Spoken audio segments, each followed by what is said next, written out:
Terima kasih Anda telah menyaksikan Sapa Indonesia Malam, didukung oleh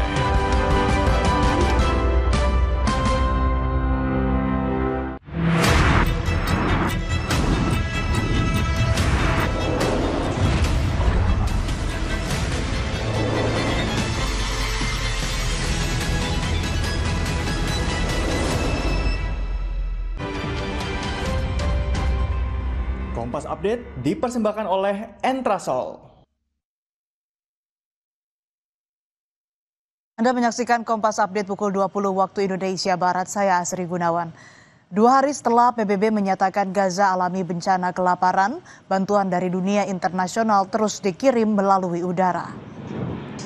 Sejumlah pesawat terlihat menjatuhkan bantuan di kota Deir al-Balah di Gaza Tengah pada Minggu waktu setempat.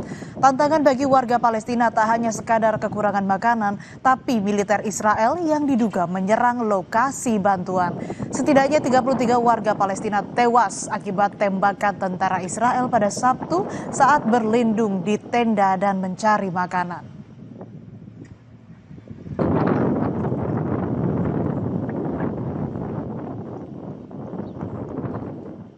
Demikian Kompas Update, sampai jumpa.